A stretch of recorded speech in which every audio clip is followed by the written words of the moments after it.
You are listening to the Your Next Season podcast, the show designed to keep you informed and uplifted through candid conversations with our guests and host, motivational speaker, and life coach, Gigi Hopkins. Be sure to like and subscribe.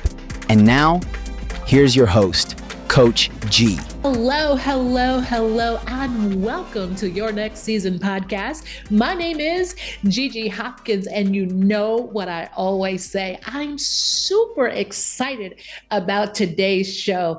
Listen, I know I say it for every show, and I mean it for every show, but today I have a very special guest with me whom I've known forever. I'm excited that I had her yes for today. So help me welcome Dr. Nicole Cole, family nurse practitioner of Renewed Health Medical Practice, which is a practice that she owns. And again, I'm super excited for her. Yes. So Dr. Cole, welcome to the Your Next Season podcast. Thank you so much for having me. Yes, I'm super excited. Hey, listen, guys, I've got Dr. Nicole here, and we are going to be talking about women's health on today. She's going to be a regular on this show. She just didn't get the memo yet because I didn't send it. Consider this the memo, Dr. Cole. I love it. But there is so much that we could talk about. Dr. Cole being in healthcare herself, and as many of you know, I am a registered nurse, and I am a huge patient advocate. I'm all about empowering people with good health nuggets. And so Dr. Cole and I will be talking about women's health, and we can't talk about women's health without talking about men's health, and we can't talk about men's health without talking about what affects the adolescents and the children and all of that good stuff. And then there's diabetes, and then there's that thing called a colonoscopy, and then there's that thing called prostate check. And then there's that thing called whatever. It's that thing called weight loss. And we'll be talking about that at some point, I'm sure. Yes. A lot of you have noticed that I have shedded some pounds, 75 to be exact. Well, listen, I credit it all to the doctor on the screen. She is my family nurse practitioner. And so she had to whip me into shape, you guys. She did. And I'm going to have some confessions during this interview process. I love it. So Dr. Cole, tell us about your medical practice. Okay. So I started Renewed Health because I definitely saw that there was a gap in healthcare. I went into medicine because I saw there were so many disparities. I saw that by the time I was finally seeing patients as a nurse, they were already so sick and they didn't have a great understanding about their health. So I wanted to be able to get into the preventative aspect of things just to be able to help change dynamics. And so worked as a nurse practitioner in a couple of practices and just really understood that it just almost became a factory. You get them in, you get them out, you get them in, you get them out. And I wanted to be able to provide a space where we were able to slow down, really be able to make a connection so that the patient could now become an advocate from themselves and be a partner in care. And so that is why I started it. And I'll be honest, when I started it, I did not want it to get big at all. It was supposed to be something just part-time, but then it grew and it grew and it grew. And so just being able to see that mental click that patients are able to have, but to also just to bring healthcare into a level that is of their understanding. Because I think that a lot of times in healthcare, we talk over people. And so there's a conversation, but it's very one-sided. So I wanted to be able to help there to be a back and forth. And so that we were partnering in their healthcare instead of me just telling them what I wanted to be done. And I love what you said, how, and it was just your truth, how it had become such a factory. You get them in and you get them out, you get them in, you get them out. And it takes away from that preventative part of it, where you're just like, okay, here's what I recommend. See you later. See you in 6 months. I can attest firsthand because I had personal experience shadowing you when I was pursuing my master's. And it was such a blessing to see that there is someone out there that take bedside manner Seriously, your Yeah. bedside manner is impeccable. And so I commend Thank you on you. that. I thank you for that. Even as my nurse practitioner, I mean, I'm kind of spoiled, but I love it because you really do, you treat the whole person. I watched you interview your patients and not necessarily interview them, but kind of like consult with them, interview Yeah. them, get in their headspace. Like, what's going on with you? They may come in for one reason, but I watch you treat it holistically. How important is holistic treatment? It's so important because I think that a lot of times, if you don't get down to the root of the issue, it's like you're chasing your tail. And so I tell people, when it comes to medicine, we got to think about what are things like at home? What is your financial situation? Can you afford the medications? What is your health literacy? What is your reading literacy?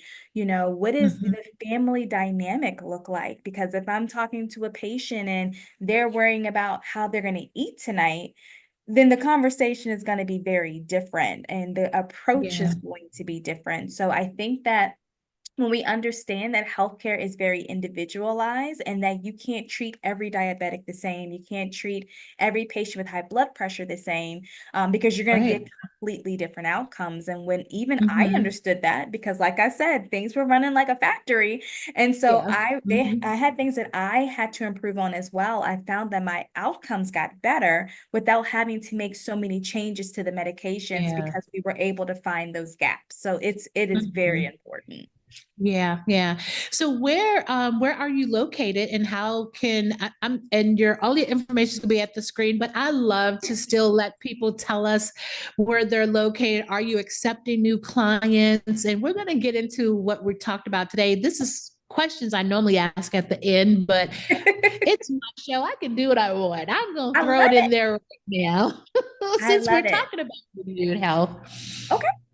So we are located at 1011 High Oaks Road. It's Suite D as in dog, and that's Richmond, Virginia 23225. So if you know where Chippenham Hospital is, we can walk there. That's how close we are. Mhm. And Yes, right now very good. I'm currently not accepting new patients, but I'm gonna explain why, and we're gonna change that. But Mhm. we had a major influx of patients, which was amazing, but I didn't want to lose the quality. And so we stopped accepting new patients. We're going to do that for about 1 or 2 months, just so that we can make sure that we have everything settled, that people are still able to get into appointments in a timely manner. Because I've seen so many patients call other practices and it's like a 6 month waiting list. Well, I don't want Yeah. to bring you into my practice and you have to wait 6 months. So we Yeah. want to make Yeah. sure that we are not skipping on the quality just to get quantity. Mhm. So we just wanted to just make sure that we had enough room, that we made sure that people were able to get appointments at least within a 2 week time frame. And so we Mhm. stopped accepting them right now, but we will open the books back up in October for new patients. So Yes, awesome. I love that.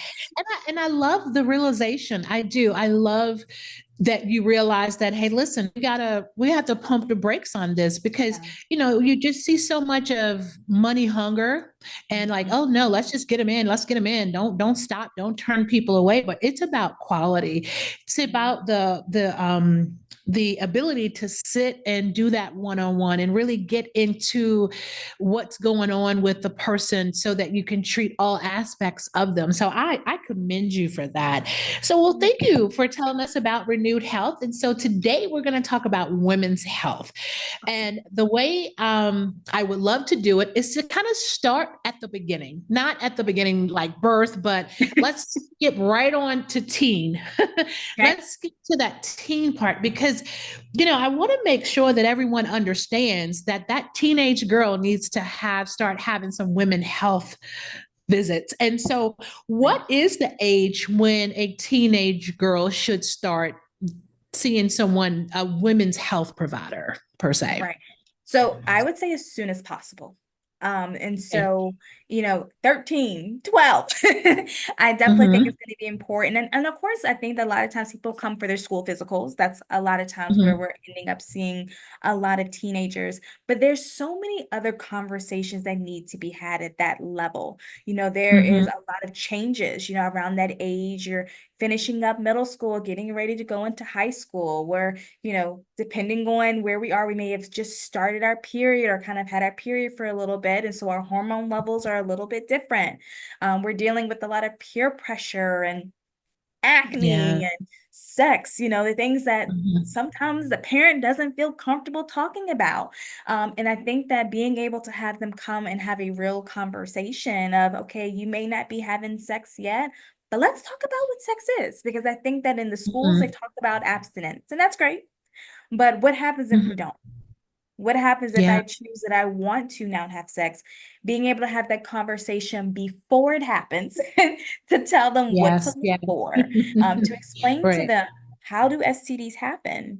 How does Mhm. pregnancy happen? Because it can happen in just the first time you have sex. But also explaining to them what's going on in their bodies, because when you are, especially in that age range, you have some people that are more developed than others, or other people that are underdeveloped. So being able to talk about, are these changes normal?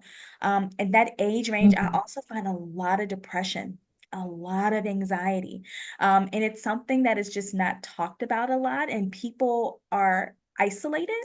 And I think that social media Mhm. has made where something that could have been small turn into such a Mhm. mountain, where you may not have felt good about yourself. But before, like when I was in high school, social media was not as big as it is now. But now Yeah. someone Yeah. can go online, and bullying is to another level.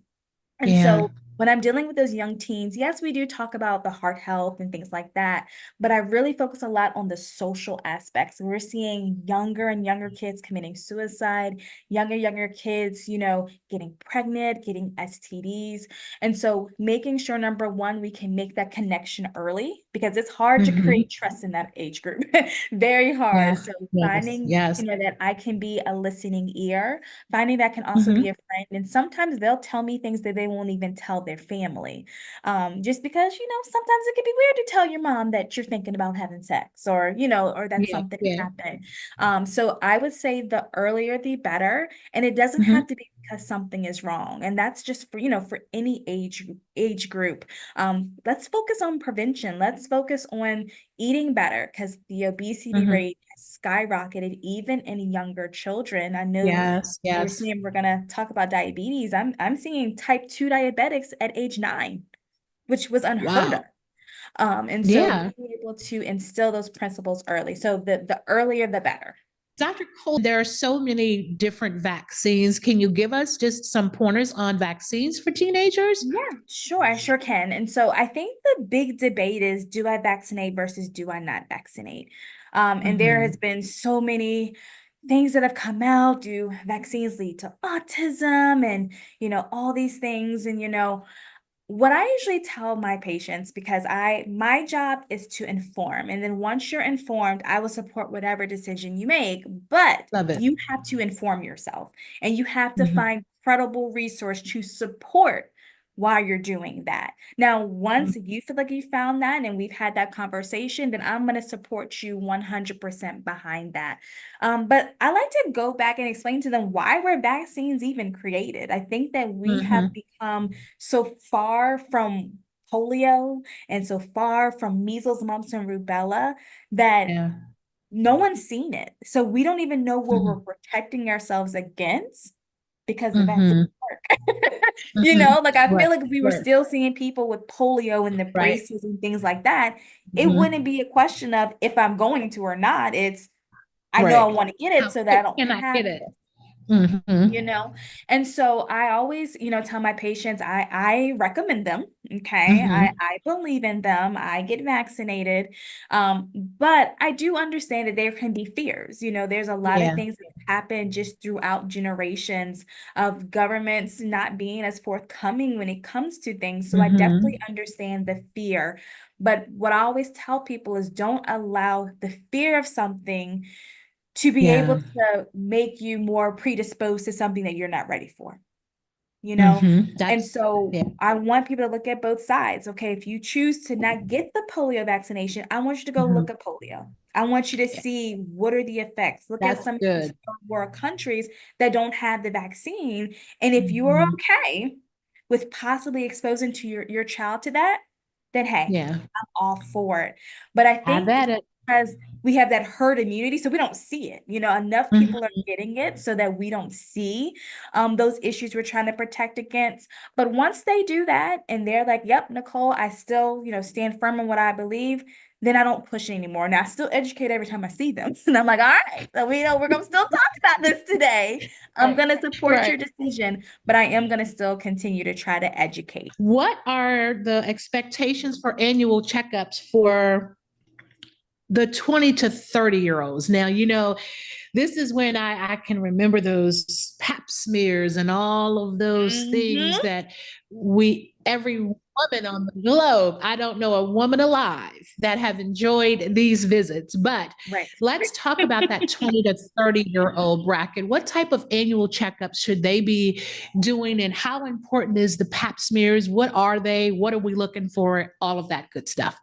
Very good question. So I recommend yearly, what we call annuals or physical examinations. And so all Mm-hmm. an annual or a physical is just a general health exam where we basically are Mm-hmm. checking head to toe just to make sure everything is um, normal, basically. And so I recommend those once a year. Okay. And so with that, the expectation of you're going to get some blood work. Okay, it's not an annual if you do not get blood work, because I can't That's right. see everything going on inside your body. So I recommend Mm-hmm. that you get your kidneys checked, your liver checked, have your A1C checked for diabetes, have your cholesterol checked, check for anemias, check for infections. So vitamin B12, folate, and vitamin D is usually what the panel that I'm running. And so I think that when we're in our 20s, we think we're invincible. So we think we can eat We what we do. want and it's not going to affect anything. But I've seen a 33-year-old who's had 3 heart attacks. Where did that come from? Wow. It came from cholesterol being elevated and it Mm-hmm. wasn't treated because it wasn't known. Because she felt okay, everything seemed okay. She was eating out Mm-hmm. often, but what 30-year-old doesn't? Because we're all Right, busy. right. But being able to get into that preventative mode to find something before it comes an issue where we can still Mm-hmm. focus on lifestyle changes. We don't have to necessarily Mm-hmm. go on medications. Now, in regards to pap smears, we start those at age 21, regardless of when you become sexually active. So even if you start having sex at 15, we still wait till 21. Okay. Doesn't mean that you still don't get STD testing. Okay. When you have sex, start Yeah. getting Yeah. tested. But an actual Mm-hmm. pap smear, we start that at 21. And what that is looking for is any abnormal cervical cells. So we're looking for cervical cancer. And so Mm-hmm. with that, we used to do it every single year. And we I used know. to get, I know. yes, every year. And we were getting a lot of false positives. Okay, a lot of false positives, which were sending people to get colposcopies, which are not fun because they're taking a Yeah. little piece of tissue from the cervix. But they changed the guidelines. So Okay. now getting them every 3 years. And what we do is what we Okay. call a reflex HPV, which HPV is what ends up leading to cervical cancer. So Okay. getting that at least every 3 years, it's not horrible. It's not something you want to get every day. Okay. It shouldn't Mhm. hurt. It's uncomfortable. Okay. But it definitely shouldn't hurt. And it's a fairly quick routine visit. And so some Mhm. primary cares do them, like I do them in office. Some primary cares Mhm. don't. They want you to go to your GYN. So if you do Joanne. Okay. GYN in primary, I would recommend an annual at your GYN and also an annual at your primary. But if you get them both with your PCP, then you can get it all in one. And that's a great convenience too, to be able to get it almost like your one-stop shop, just Mhm. for lack of better words to say. All right, so we're gonna move on over to the timeline. Okay. You haven't hit me yet. We're gonna hit the 40-year-olds. Okay. All right, so women in their 40s, what should they be looking for or looking to do? How often should they be coming in? Are they also getting pap smears and all of that stuff? So what does that all look like for them? Are there different screenings that women in their 40s should get? When do we start thinking about breast exam, or should we have thought about that prior to that?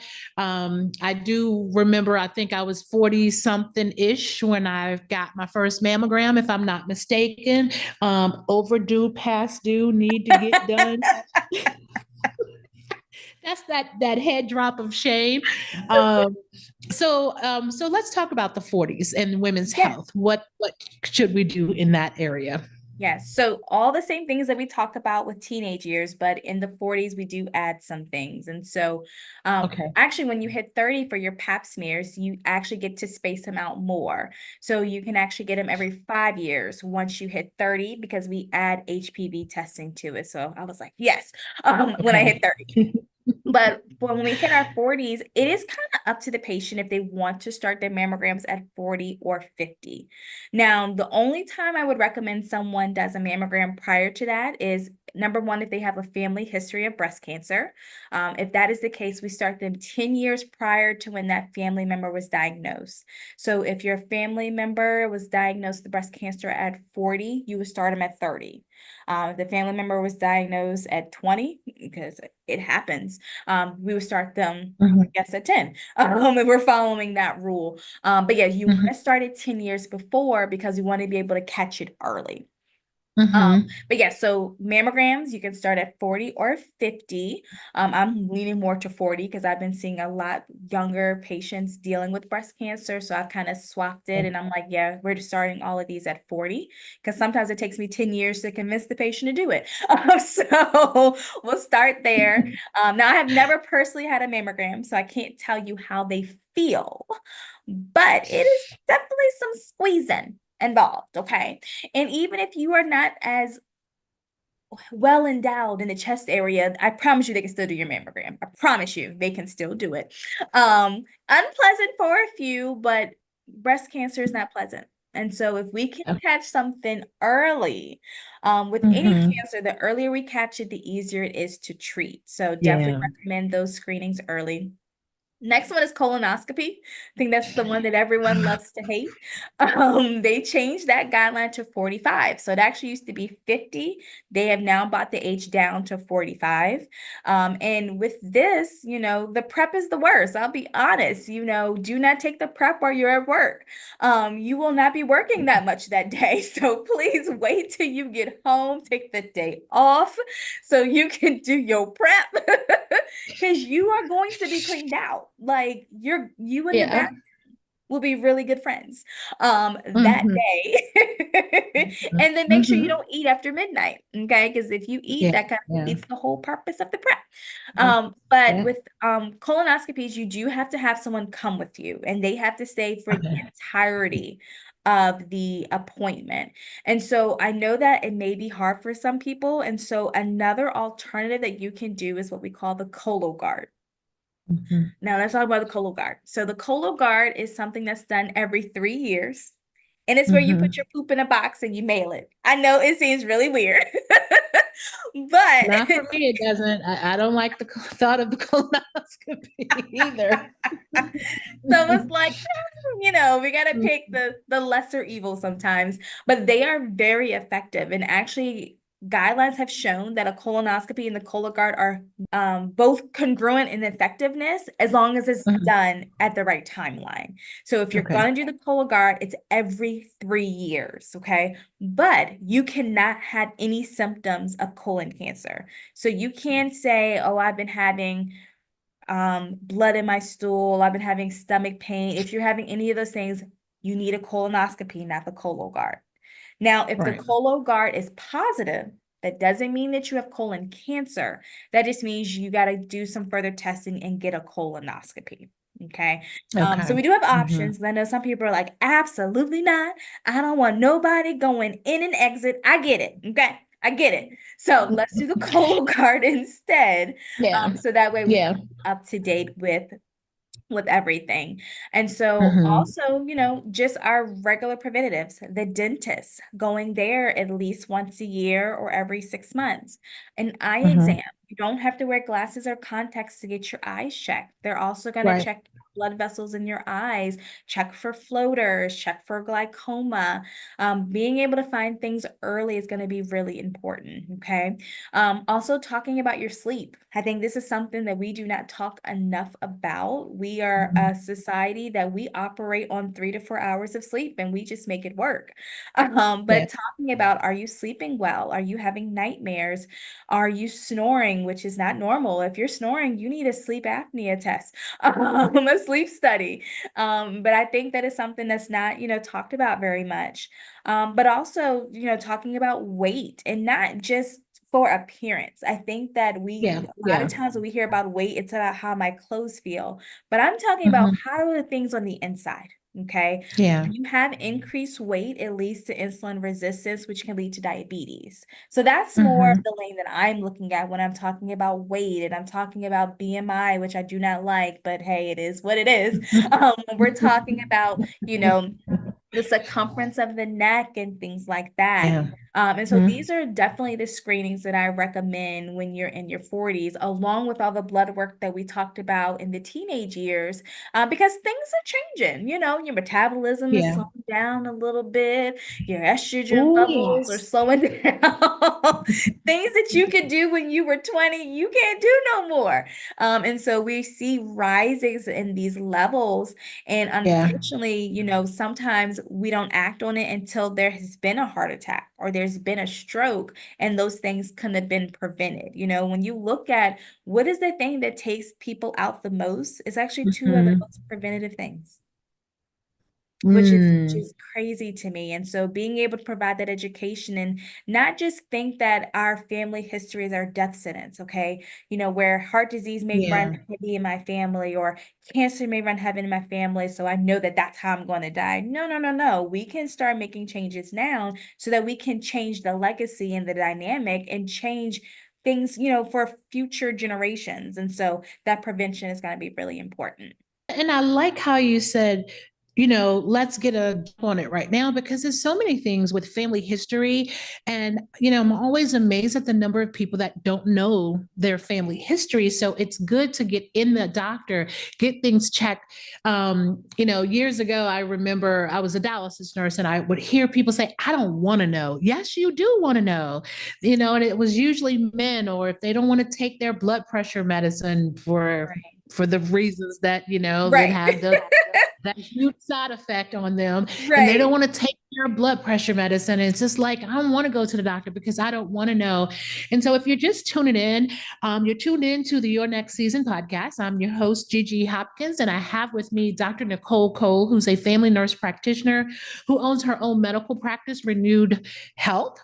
And we are talking about women's health on today and the importance, and we're timelining it where we've talked about teens, we've talked 2030, we talked about women in their 40s. Now, is this the time frame when perimenopause kicks in the 40s, or is it different Yes. for everyone? Or And it's different for everyone. I've had patients hit it in their 30s, and I'm like, oh my God, Mhm. I'm so sorry. But yeah, usually around this 40, 50 age is where I'm starting to see people having perimenopausal symptoms, the hot flashes, the irritability, the decreased sex drive, and it can happen quickly. It can be there one day and it wasn't there the day before. And so in that Mhm. Wow. I found for a lot of my patients really kind of changes the epitome of how people feel like women. If Yes. it changes the complete dynamic because as estrogen levels decrease, usually body fat increases because our Yeah. estrogen levels usually are able to help to keep our metabolism going. So Mhm. not only are you hot, not only are you dry in a lot of places, okay? Not Mhm. only does your sex drive go down, but you're gaining weight. And Yeah. so for a woman who has really prided herself on being able to do certain things, being that superwoman like we are, to have something to be halted very quickly, because then you also can get fatigue and have difficulty concentrating. We were talking about the brain fog that comes with it.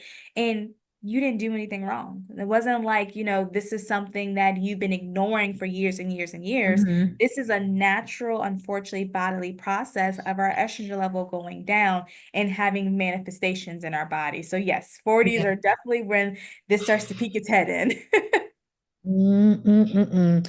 Let's go ahead and do it. Let's go to the next phase where I reside. Let's talk about 50 and beyond, Talk because about at this point, we need to go ahead and talk about menopause. Forget the perimenopause. We need to talk about menopause because that is where I'm currently residing right now.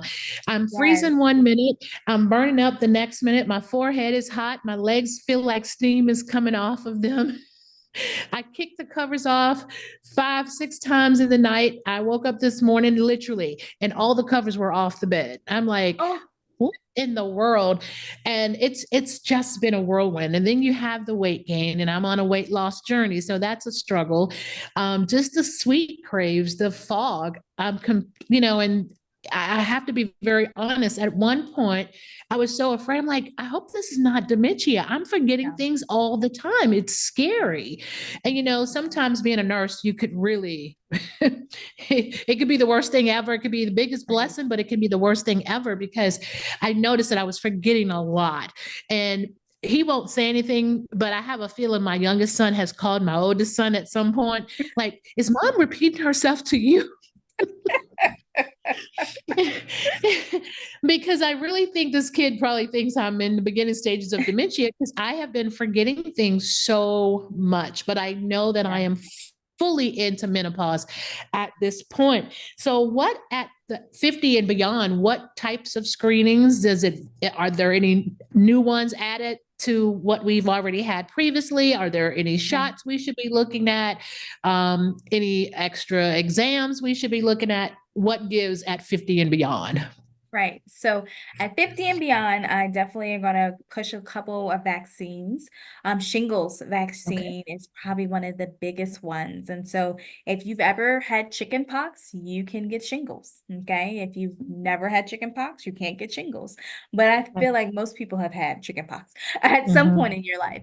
But Mm-hmm. shingles is very, very painful. And it's usually just, well, Mm-hmm. not usually, it's always on one side of the body. Sometimes Mm-hmm. the pain comes before the rash, or sometimes it's vice versa. But to the Mm-hmm. point, it can be debilitating. I tell people it can feel like if you're laying in the bed and the cover literally just brushes over it, you feel like somebody's stabbing you. So very, very Wow. painful. And it's Mm-hmm. something that can be prevented. So the shingles Mm-hmm. vaccination is a two-step vaccination that they recommend at Okay. age 50 and up. So definitely would Okay. recommend the shingles vaccination. Some people, we get the pneumonia vaccination. You can get that as well. Also, flu shot, that's just for anybody. We're back in flu season again. I feel like we Mm-hmm. just left, Again. but the flu shot is something that you can also get. But then Yeah. their same screening. So still doing mammograms, still doing pap smears, still getting your blood work. But at this point, I'm also talking about other social issues, kind of like what I was talking about with my teenagers. When you get into this 50 age, we are looking at some different things, the memory loss type things. Is it menopause? Is it old age? A lot of times we're taking care of kids, even though they're not young, but they're still, in that maybe 20-ish Mm-hmm. age. But then we may also be taking care of parents. And so it's kind of that middle ground. So Mm-hmm. I really push my depression screenings with this age group because they have lost a lot of people in family a lot in this point. They've lost grandparents, aunts and uncles, and having to now try to navigate being in a different role in the family. And so definitely this is where I'm looking a lot into depression because as well, when you're 50, there's a certain place you expect to be in life, We hear about Yeah. that midlife crisis kind of deal. And Mm-hmm. so, where people are looking at, their finances, looking at their will, looking at what they save, looking at, okay, well, I have now been on this earth for 50 years. What have I done? Am I proud of what Yeah. I've done? Mm-hmm. How much longer do I have? So a lot of the mental health things become very important in this time frame because you really have been taught to think a certain way. Mm-hmm. And you may not, be able to fathom that I can now be depressed. You don't have to be Mm-hmm. depressed your whole life to be depressed. It can be a Yeah. situation Yeah. that triggered it. Prolonged grieving, Mm-hmm. work. You've gotten to the point where you climbed up the ladder at your job and Mm-hmm. you're like, I hate it here, but I can't quit Mm-hmm. because I gotta pay these Yeah. bills. Your kids just, Yeah. may have graduated from school. So it's a very Yeah. kind of weird place in life where you're trying to figure you out, but you feel like you Mm-hmm. should have already figured you out. Yeah. So I definitely focus a lot on mental health in this aspect.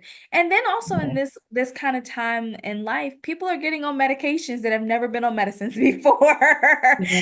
So maybe, Yeah. they're now getting on blood pressure medicine or diabetes Mm-hmm. medicine or cholesterol medication. And so understanding, what are those medicines, what do they do? What are the side effects? Are they being effective?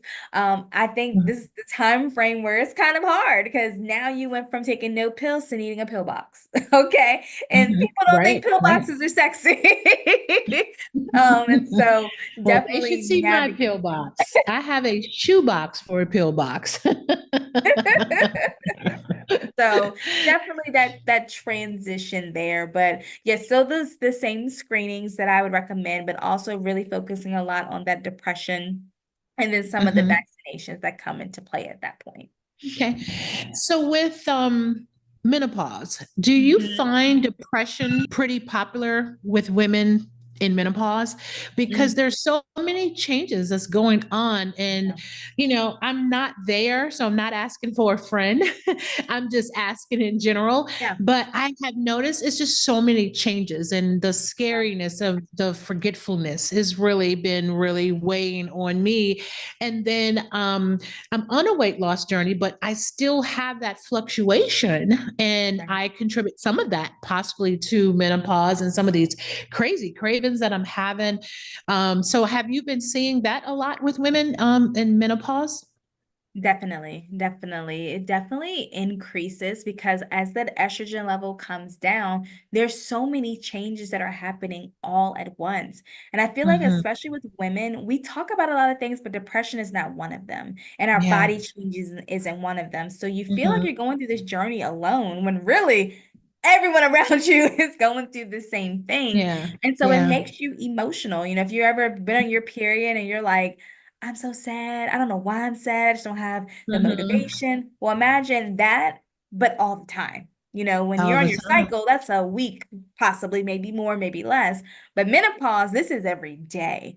And so I definitely have noticed a lot more depression and a lot of people not understanding how to deal with it because they Hmm. never dealt with it before. So they don't have the coping strategies in place to be able to help in that transition and maybe don't feel comfortable talking to family members because they're the strong one of the family. They're supposed to be able Hmm. to handle everything. They're supposed to be mom, Yeah. sister, and friend, and homemaker and Hmm. CEO. And so you have all of these hats, but then you realize, like, I don't have it today. But you have no one to Yeah. talk to about not having it. So you still got to put on the Hmm. S on your chest and push through. Hmm. And with Right. menopause, it's gonna tear you up one way or another. You wake up drenched in sweat at 2 o'clock in the morning. Now your sleep's affected. And so it affects so many different aspects of life that it It definitely does. makes it hard. It does. It does. And it's so funny because I don't think, folk will make comments. Mhm. And especially with women as they're aging, can I just ask you guys to stop? Mhm. Like, oh, you're getting a little thick, aren't you? You don't think we're in the mirror every day? Right. Are you sweating? I'm in my 50s. Of course, I'm sweating right now, and I'm going to be cold in the next 5 minutes. Thank you. And I know people don't think about that stuff, but for someone who may not be, we're laughing and joking a lot, but people know that's how I do things. But I'm very serious about this women health conversation. But there are some women that would crush them. Yeah. And we don't want to send them. They're already going through. Don't want to push that further. So, is there an end to this thing called menopause? Yes. but sometimes it takes a Yes little and bit no. longer. Yeah, sometimes it That just time takes I a was little asking bit for a friend. longer to get to the finish line. And so what I have found is usually my patients who start their periods early, like 8, Mhm. 9, they usually stay in menopause longer. I don't know why. Oh, Um, I just dropped yeah. my pen. Oh Yes, yes. God. They usually Okay. stay in it a little bit longer. But if all hope is not lost, there are some natural ways you can increase your estrogen levels. So Okay. definitely decreasing processed foods is going to be very, very good way of helping with that. Exercise is going to help with that. Meditation is going to help with that. So there are some natural ways to be able to increase your estrogen levels. Of course, there are Mhm. medications all the time, but I think that sometimes we forget about those other ways that we can naturally do it because when you do it naturally, there are no side effects. That's the great thing Right. about it. Right. And Right. so, yes, some people it lasts for a couple of weeks. Some people it lasts a couple of months. Lucky them. Yeah, a couple of years. Lucky But them. the interesting thing, so I've never tried, like I said, I'm not at that stage yet. But one of my friends, she's a patient of mine, but she's also a nurse. So she told me I can share this. So I will share what she Mhm. told me. Okay, so you have to tell me if it works. So she was having night sweats so bad, she would wake up in the middle of the night and could not go back to sleep for like 4 hours. So of Mm. course, her being able to work was so hard. She started using the secret body deodorant. It's it's Dove. Dove. Okay. I think It's so. Dove. I think it's Dove and because I think she used Secret. She saw the Dove, but she used Secret and she said it works. Oh, she's using Secret because I know you had told me Dove. Yes. So Oh, okay. she says it works. I don't know. You'll have to try it. Listen, if you're going through it, it's worth a try. Just buy one bottle. Don't go buying 5 bottles because it may not Right. work Start with for one. you. Just start with one. Keep it Right. simple. Start with Start the with one. one. Listen, anything, because as soon as you told me Dove, I went and got it. And I do feel because it has a cooling effect to it. Yes. And listen, we're talking about health. This is a women's health show. So I'm going to be very, very transparent. I find the better places to put them is where you have skin over skin Hmm. because that's where the moisture is going to happen. And it causes when you start getting warm in that area, like I have a little extra belly area. So I make sure that's where I'm spraying. And I Uh-huh. notice that when I start having the flash, I feel this cooling sensation when I use the spray. So that may be something that can help some of you. You're welcome. But I hear that it's individualized and there may Yeah. not May end not work for anytime everybody. soon. So, so what do you think, Dr. Cole, is one of those biggest exams or tests that women, please don't say mammogram though, ma'am, that they don't get that they really should get? You're going to say mammogram. So since you said don't see mammogram, I would say colonoscopy. And then mammogram is like a close second. Yes. Yeah, I just think that there's such a fear of colonoscopies. I feel like people Mhm, fear mammograms, but mhm, I've heard so many stories that, oh my gosh, I heard that they don't put you to sleep when they do that. And I'm like, who told you that?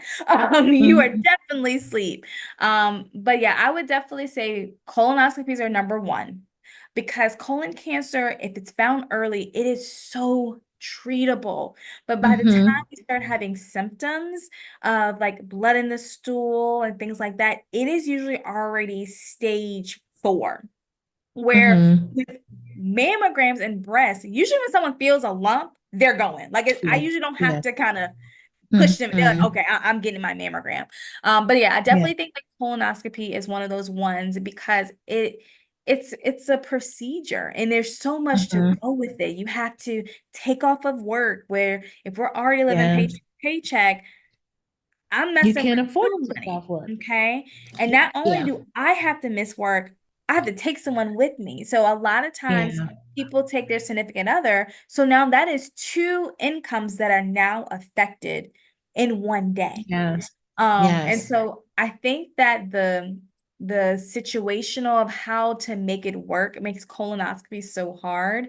And then, Mm-hmm. sometimes I finally convince them, and then they go and they start the prep and they can't finish it. So there's so many roadblocks when it comes to the Mm-hmm. colonoscopy because, you got to take the prep before. So that means if you work night shift, you can't work night shift the day before. So it's so Right. many things that are incorporated in it. So I would actually say colonoscopy, not mammogram. Okay. Okay. That's fair. And so, I just lately I've heard a lot about women going and having the colonoscopy, but I feel like when I was younger, it seemed like it was a thing that men did. I didn't Mhm. hear a lot of women saying they were having it unless, because we don't share everything that we're Right, having going on unless right. they just weren't talking about it. But it seemed like I heard more men mentioning Yeah, colonoscopy than I did women. Did something shift? Was it a greater risk now for women with colon cancer than men? Or right. it just seemed like there was a shift all of a sudden. Right. I think that with women, breast cancer was talked about so much that it overshadowed colon cancer. Yeah. But the risk of it, Oh, I think, is yes. is both high for both. But breast cancer, you won't Mm-hmm. hear as many men have breast cancer. Now, that doesn't mean they can't get Mm-hmm. it, but you hear it a lot more in women. So you'll Mm-hmm. see the walks for breast cancer and the ribbons for breast cancer. So it's been put in our face so much that I feel like colonoscopies are put on the back burner. You got your mammogram. Okay, Right. good. We checked for a cancer screening, Mm-hmm. but we can get cancer in way more places than just our breast. I think that Mm-hmm. now, especially because we're seeing more celebrities like Chadwick Boseman, who had colon cancer, when that Yes. happened, people were calling my office about getting a Yeah, because colonoscopy. it was something that blew us away. He Mhm. kept it private, which was his right, Right, which a lot of people do. And then when we found out what happened, I mean, you could see some of his changes happening physically, but a lot of actors they drop weight really quick just for a right, role. So we right. didn't know. And so it was completely, yeah, that sent I mean, people were like, Yeah. hurrying up and going to the physicians. I remember that myself. So, if you had a takeaway to help women get to a better place at staying on top of our health, what would be some of the takeaways that you would give us today? Okay. I would say for women that it's okay to put yourself first. I think I that a love lot it. of times we are in a caregiver role, whether it's to Mhm, parents, whether it's to children, whether it's to mhm, even coworkers, that we put ourselves on the back burner so much. So I would say it's okay to make yourself the priority and prioritize your health. Prioritize your eating habits, prioritize your exercise, prioritize your meditation, because it all is linked together. And mhm. in that, share it to some other women that you know. Because one Yeah. thing about women, we will talk. We ain't gonna talk about Yeah. all of our business. But if you hear Yeah. one woman saying, okay, well, I did this and it was a decent Mhm, experience, we'll be like, okay, I mean, I wanted a pap smear, but as soon as he got one, yeah. okay, let me go ahead. So also Yeah. spreading the word because of a lot of times the things that we get are so preventative. Mhm, So preventative, but we wait to the last minute, not necessarily because we always don't want to know. Sometimes it's because we mhm, don't want to know, but I think it's sometimes mhm. because we don't have time and we never make Yeah. the time. And either we make the Mhm, time now or we're not going to have a choice and we're going to have to make the time later because now we're getting the treatment for whatever ailment has plagued our body. So that's the mhm, first thing I would say.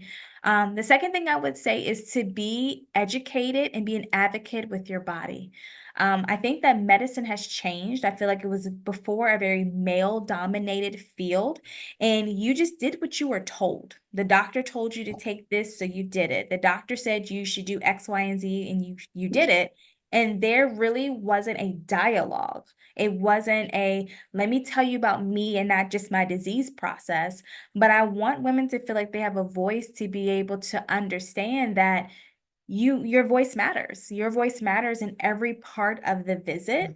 And you may not be educated per se in everything that comes to your body, but guess what? You are the expert in your body. So you bring the mhm. expertise in your body, tapped in with the provider bringing the expertise in medicine. And that is where the collaboration comes in. So those are the top two things that I would say for women. And how important is the connection between the patient and the provider. Because some people will just go on whatever the physician's saying. Yeah. They may not feel comfortable with them. They may not like them, but they'll just go, well, this is what the doctor said. And I love how you said advocate for yourself. But how important is that camaraderie between the patient and the provider? It's very important because you're not going to disclose everything. If you Mm-hmm. don't feel comfortable with somebody, you're not going to tell them the good, the bad, and the ugly. You're going to Yeah. make it sound so much better than it is. But when you Mm-hmm. really have that connection, you can tell them, okay, I know you said I should be doing this, but let me tell you what I've been doing. And let me explain to you Yeah. why I've been doing it. Mm-hmm. Because at the end of the day, this is the person, especially with your primary care. A lot of times we keep the same one for X amount Mm-hmm. of years. And sometimes Mm-hmm. you may outgrow somebody. You know, who I was seeing when I was Right. 17 is not the person I'm seeing when I'm 34. My Yeah. priorities have changed, my thought process has changed. And so you want to be able to have a provider that you can feel like you can tell everything to, that you can tell them without judgment. Now, my patients know that I'm going to be like, get it together. But I'm Oh also yeah. going to be like, okay, well, how do we pick up from here? Because if you don't have a Yeah. connection, you're not going to go. It'll be 2, 3, 4, 5 years since you went, and then you're also not going to Yeah. implement what they said. You're gonna hear like Charlie Brown, womp womp womp. I'm gonna Mm. keep doing what I was doing. So I think that connection is very important. And don't feel bad if you don't connect. There's some people who don't connect with me, and that's completely fine. Right. I'm not everyone's cup of tea. But I want you to find that person who is, because it Yeah. matters, because this is just like we were saying before, holistic medicine. So it literally dictates the whole life. Yeah. And the last thing that I wanted to ask you, Dr. Cole, because even all through my schooling, all through RN school and getting my master's and my bachelor's, my papers were always written on STDs or STIs because I did one study and there was this low income housing area that I'm not going to say its name, but I was blown away by the number of STDs or STIs that was in that community. And these are brown and black girls. And I'm not saying I don't care about any others, but I was like, wow, and they're so young. And, with me teaching, I'm like, they're probably in my class. And how can I reach them? But I was just blown away. How important is sexual health? Because we don't talk about that. And there are women and there are young girls who are sexually active. And listen, this is not me nor Dr. Cole promoting sex. This is us promoting safety. Right. This is us promoting preventative measures because I was blown away, Dr. Cole, by Yeah. the rate, the high numbers. I mean, high numbers.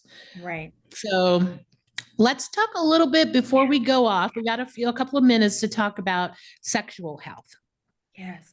It's so important. I think that things have changed when it has come to STDs, where I feel like if we were talking even 7 years ago when I first started practicing, STDs had symptoms. Like people Mhm. had discharge, people had Yeah. itching, people had Mhm. irritation, where the majority of now have no symptoms No whatsoever. symptoms.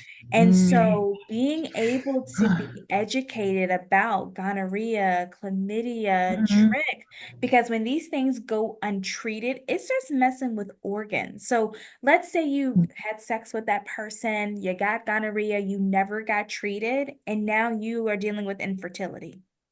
So the long-term ramifications are so big, and it's just something that we may just not have thought of because, Mhm. we're getting these super bugs we call super gonorrhea and all these Mhm. things because, and I tell my patients all the time, it's not that I don't think people want to know. Now, some people, you have Mhm. a small subset who just don't care. But I think some Yeah. people, because they feel okay, they have a Mhm. thought of what gonorrhea looks like. They Yeah. have a thought of what Yeah. HIV looks like. And it's Mhm. not that at all. The majority of my Yeah. patients that have HIV, you would never know if you walked past them. Exactly. And so it's a difficult conversation. It's an uncomfortable conversation for someone to have with the significant other when they want to take it to that next level. But I think it's a conversation that needs to be had. And if they don't want to have the conversation, then we don't need to be doing anything. Is I think Right. what is, what should be happening. But also I think that providers are afraid to ask questions. And so don't Mm-hmm. just ask, are you sexually active? I ask patients, when's the last time you had sex? I'm going to automatically Mm-hmm. assume you're sexually active, because when you ask Mm-hmm. someone, are they sexually active? Now, what if I didn't feel comfortable telling you? And so now I feel dirty. And so I don't want to Yeah. answer the question the right way. But if I say, well, Mm-hmm. when's the last time you had sex? I almost make it like, okay, to say, okay, well, girl, when was the last time? It's okay. Or let me Yeah. know.